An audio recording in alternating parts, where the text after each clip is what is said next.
नमस्कार दोस्तों, मैं हाजिर हूँ आप सभी के बीच एक बार फिर से एक और नई कहानी लेकर। अगर आपने हमारे चैनल पर अब तक पीछे वाली कहानियाँ नहीं सुनी है तो ऊपर आई बटन पे आपको एक लिंक शो हो रहा होगा, वहाँ से चले जाइए हमारी प्लेलिस्ट में और सुन लीजिए हमारे पीछे की कहानियाँ भी।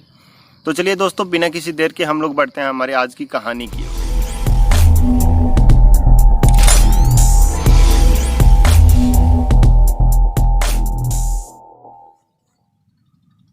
दोस्तों, एक समय की बात है, सावन का महीना था और काफ़ी सारी बरसात होने वाली थी। एक चिड़िया इधर उधर भटक रही थी किसी अच्छे और सुरक्षित स्थान की तलाश में, जहाँ पर कि वो अपना घोंसला बना सके, जिसमें अपने अंडों को वो सुरक्षित रख सके।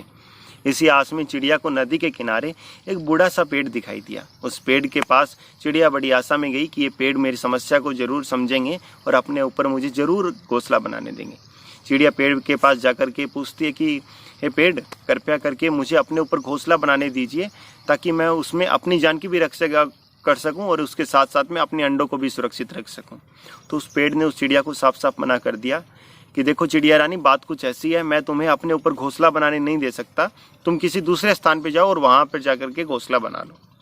तो ये बात सुनकर चिड़िया को बड़ा गुस्सा आया और बड़बड़ाती हुई वहाँ से चलेगी कि देख लेना, एक दिन तुम्हें तुम्हारा घमंड ले डूबेगा, ऐसे हो जाएगा, वैसे हो जाएगा, तुम्हारा बहुत बुरा होने वाला है। चिड़िया बड़बड़ाती हुई वहाँ से चलेगी और ढूंढने लगी किसी दूसरे पेड़ को जहाँ पर कि वो अपना घोंसला बना सके। तो ऐसे ही तलाश करते हुए एक नया और छायादार और बड़ा सारा वृक्ष दिखाई दिया, जो उस बूढ़े पेड़ से काफ़ी कम उम्र का था। उस पेड़ के पास जाकर के चिड़िया ने सारी बात बताई कि ऐसे करके आपसे पहले भी मैं किसी पेड़ के पास में गई, लेकिन उस पेड़ में बड़ा घमंड है, मुझे उसने अपने ऊपर घोंसला नहीं बनाने दिया। तो मैं चाहती हूँ कि कृपया करके आप मेरी मदद करें। तो उस पेड़ ने उस चिड़िया को अनुमति दे दी कि मुझे कोई परेशानी नहीं है, आप मेरे ऊपर अपना घोंसला बना सकती हैं। तो चिड़िया ने उस पेड़ के ऊपर अपना घोंसला बनाया, अपने अंडों को वहाँ पर लेकर के आ गई और खुद भी वहाँ पर रहने लग गई। 2 दिनों के बाद में वहाँ पर बड़ी ही मूसलाधार और तेज़ बरसात हुई। उस तेज़ बरसात में जो बूढ़ा पेड़ था उसकी जड़ें निकल आई और निकल करके वो पेड़ नदी में आकर गिर गया और नदी के साथ साथ पानी के बहाव में बहने लग गया। जब उस चिड़िया ने उस बूढ़े पेड़ को उस नदी में तैरते हुए देखा तो चिड़िया को अपनी सारी बातें याद आ गई और उस पेड़ के पास में गई और कहा कि देखो पेड़, आज तुम्हें तुम्हारा अहंकार ले डूबा ना। काश तुमने उस दिन मेरी मदद की होती तो आज भगवान भी तुम्हारी जरूर रक्षा करते और तुम्हें आज इस तरह इस नदी के बहाव के साथ तैर कर ना जाना पड़ता। तो उस बूढ़े पेड़ ने कहा कि चिड़िया, मेरी बात को समझने का प्रयास करो।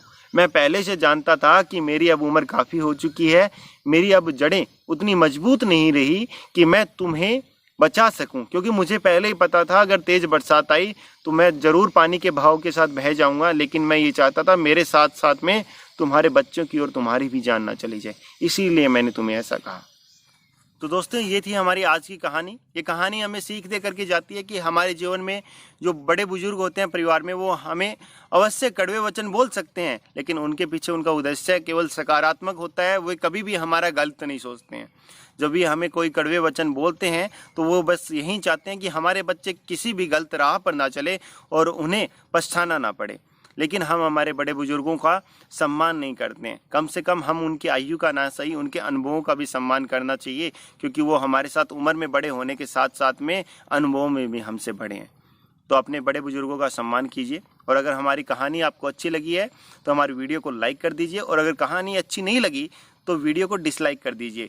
और कमेंट बॉक्स में कारण लिख के बताइए कि वीडियो क्यों नहीं अच्छी लगी, और अच्छी लगी तो क्यों अच्छी लगी।